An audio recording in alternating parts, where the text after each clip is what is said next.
अस्सलाम वालेकुम। मेरा नाम मोहम्मद वक़ार अतीक है और मेरा ताल्लुक़ कनेक्ट रियल एस्टेट से है।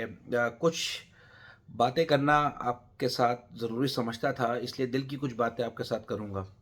तकरीबन 4 से 5 साल हो चुके हैं आप लोगों के साथ राब्ते में हूँ। एक मेरा और आपका ताल्लुक़ बना हुआ है, जिसमें हमने मार्केट का कई दफ़ा उतार-चढ़ाव देखा, कई रिलेशनशिप्स बने, कई नहीं बने। एक दो तरफ़ा रिश्ता होता है कस्टमर का और ब्रोकर का कंसल्टेंसी में। तो उसमें ये होता है कि कई दफ़ा आपको हमारी बात अच्छी लगती है तो आप हमारा साथ देते हैं, कई दफ़ा हमें लगती है, कई दफ़ा आपको बुरी लगती है, कई दफ़ा हमें बुरी लगती है। जब बुरी लगती है तो रिलेशनशिप नहीं बन पाता। हम आप आपस में एक-दूसरे से अलग-अलग हो जाते हैं और फिर काम नहीं करते। लेकिन वीडियो के ज़रिए मेरा आपके साथ रिलेशनशिप बना रहा, पसंद करते हो, ना करते हो, आप लोग मुझसे राब्ते में रहे और वीडियो मेरी कंटिन्यूअसली देखते रहे, इस चीज़ का आप लोगों का बहुत-बहुत शुक्रिया। अब इस सफ़र में जिस चीज़ की मैंने शुरुआत की थी, वो थी रेट्स का देना, प्लॉट का रेट देना। ये मैंने क्यों शुरू किया? इसकी सबसे बड़ी वजह ये थी कि जब मैं खुद एज़ अ इन्वेस्टर काम किया करता था डीएचए में, नॉर्थ नाबाद में, एज़ अ बिल्डर भी अल्हम्दुलिल्लाह काम किया। अल्लाह का शुक्र है, हर तरह से अल्लाह का दिया हुआ सब कुछ है हमारे पास। तो उस सूरत में जब मैंने ये बात देखी कि हमें प्लॉट लेने और बेचते वक़्त सही तरीके से मार्केट की पोज़ीशन नहीं बताई जाती, सही रेट्स नहीं दिए जाते। डीएचटी कराची में खुद इटसेल्फ मैंने साल 2 साल ट्राई की कि मैं काम कर सकूँ as a investor, not as a broker ना। लोग तो पहले ब्रोकर होते हैं, फिर टॉप्स लगाते हैं, लगाने के बाद फिर इन्वेस्टर बन जाते हैं, बिल्डर बनते हैं। नहीं, लेकिन हमारे साथ अल्हम्दुलिल्लाह ऐसा नहीं, शुरू से ही ब्रोकर बनने से पहले से ही अल्हम्दुलिल्लाह अल्लाह का दिया हुआ सब कुछ है। मेरे अब्बा ने बहुत मेहनत की और एक बहुत अच्छा टाइम गुज़ारा। उसमें रेट देने का सिलसिला मैंने शुरू किया। पहले तो व्हाट्सएप पे लिस्ट चलाता था, उसके बाद यूट्यूब पे आके रेट देने की शुरुआत मैंने की और उसमें कई दफ़ा मैंने क्रिटिसिज़्म का मैं शिकार हुआ कि भई हमारा तो एक चीज़ जो है वो 22 करोड़ की बिक्री थी और आपने 23 करोड़ का रेट दे दिया, तो ये हमारा तो 1 करोड़ का गैप था, आपने क्यों रेट दिए? तो आप रेट मत दिया करें। तो आप लोगों की क्रिटिसिज़्म या आप लोगों की खातिर मैं मार्केट से क्रिटिसिज़्म झेलता हूँ रोज़। इसी तरह का आज भी एक वाक़या पेश आया मेरे साथ कि जिसमें एक मेरे कोलीग, मेरे दोस्त यूट्यूबर ने यूट्यूब में वीडियोज़ वगैरह भी बनाते हैं, उन्होंने मेरे पर बहुत ज़्यादा क्रिटिसाइज़ किया, लड़ाई झगड़ा किया कि भई आप रेट क्यों डिफ़ाइन कर रहे हैं? रेट्स क्यों बता रहे हैं? और फिर उसके साथ-साथ ये भी बात की कि भई कोई चीज़ अगर बुरी है तो उसको बुरा क्यों बता रहे हैं? और आप एक्सप्लेन क्यों कर रहे हैं? आप कौन होते हैं एक्सप्लेन करने वाले? इस तरह की बातें उन्होंने मेरे साथ की। मिला-जुला रुझान था बातों का। तो बहरहाल जो मुझे इन द एंड समझ में आई बात वो यही थी कि भाई बात ये है कि आप इतना एक्सप्लेन क्यों करो, अपने काम से काम रखो। तो भाई बात ये है कि हम यहाँ पे आए हैं आपको समझाने के लिए, बताने के लिए और एक रिश्ता बताने के लिए जो हमारा 5 साल से बना हुआ है। इसीलिए आप लोग मुझे देखते हैं, चाहे काम करें या ना करें, इन द एंड मेरी तो एक्सपेक्टेशन ये होती है कि जब हकीकत सामने लेकर आ रहा हूँ, क्रिटिसिज़्म बर्दाश्त कर रहा हूँ, तो अगर मुझ मेरे ज़रिए आपको कोई फ़ायदा हो रहा है तो लाख 50,000 की खातिर मुझे ना छोड़ें आप। ऐसे मैं आपको नहीं छोड़ता, इसी तरह से आप मुझे ना छोड़ें। लाख 50,000 की खातिर उस वक़्त कि जब आपको 20-25 लाख का नफ़ा हुआ मेरे मशवरे से। अच्छा, अब कई लोगों का इसमें क्रिटिसिज़्म ये भी है कि भई आपको तो हम व्यू देते हैं और आपको तो मोनेटाइज़ेशन है, आपको तो बड़े पैसे मिलते हैं। भई ऐसा कुछ नहीं, 30, 35, 40, $50 बन जाते हैं महीने के, जिसकी कोई औकात ही नहीं है।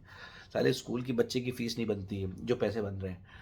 तो बहरहाल ये कहने का मकसद ये है कि मोनेटाइज़ेशन से मुझे भाई कोई फ़र्क नहीं पड़ता और आपके व्यू से भाई मुझे ये फ़र्क पड़ता है कि अगर आप मुझे पसंद कर रहे हैं, मेरे किसी आइडिया से या मुझे किसी रेट से आपको कोई फ़ायदा बनना है, तो वो रिलेशनशिप जो है वो इन द एंड हमारे काम की तरफ भी रिफ्लेक्ट करनी चाहिए। मेरा एक क्लाइंट है, उसको मैंने बड़ा समझाया, बताया, उसको सर्विस बेनिफिट प्लॉट मिला हुआ था, उसका प्लॉट चेंज करवाया, मशवरे दिए। इन द एंड वो प्लॉट उसने जो है वो बाज़ार में बेच दिया। जबकि उसको 20-25 लाख का मेरे ज़रिए नफ़ा हुआ था। 5-6 हज़ार मतलब दो 25-50,000 लाख रुपए की खातिर उसने बाहर भेज दिए। ये नहीं देखा कि 25 लाख रुपए का नफ़ा हुआ। कई लोगों को मैंने बेचने से मना किया। एक पार्टी को प्लॉट लेके दिया 6 ई का 27 लाख का, पीछे पड़ा रहा कि आप अकारे बेच के फिर दोबारा ले लेंगे। मैंने मना कर दिया, आज 31 साढ़े 31 लाख का रेट है, जहाँ वो 29 लाख में ही बेचने को तैयार था।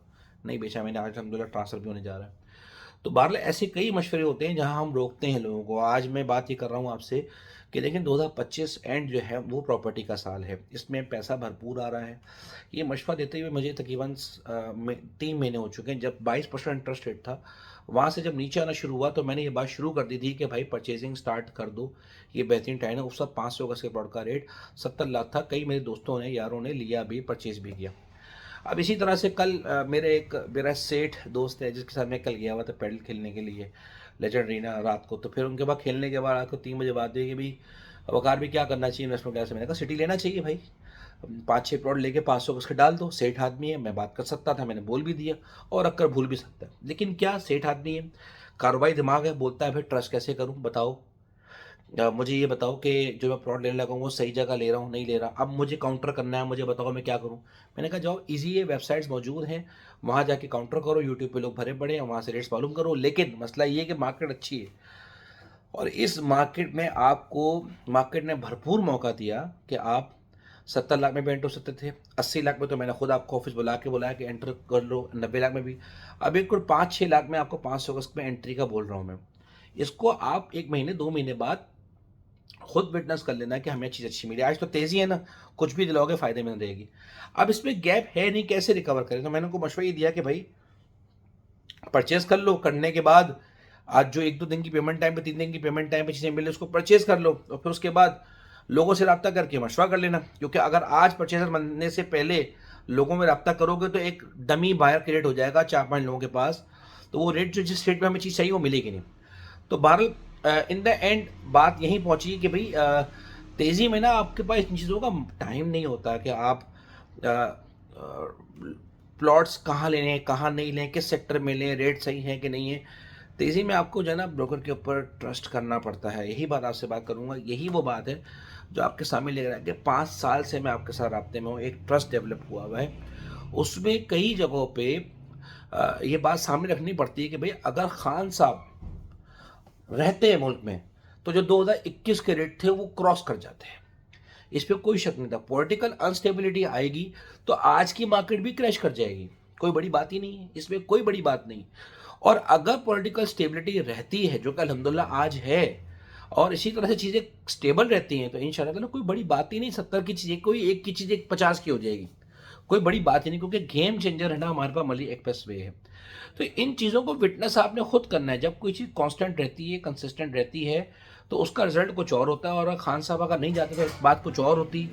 और अगर आज आज के मामलात में अगर पॉलिटिकल अनस्टेबिलिटी नहीं आती किसी भी तरह से तो अल्हम्दुलिल्लाह मुझे अल्लाह की ज़ात से उम्मीद है कि चीज़ें बहुत बेहतर होंगी। जहां 1 करोड़ 5 लाख का प्लॉट को मैं 1.5 करोड़ रुपये में जाता हुआ आने वाले वक्त में देख रहा हूं बहुत इजीली। जज़ाकल्लाह खैर।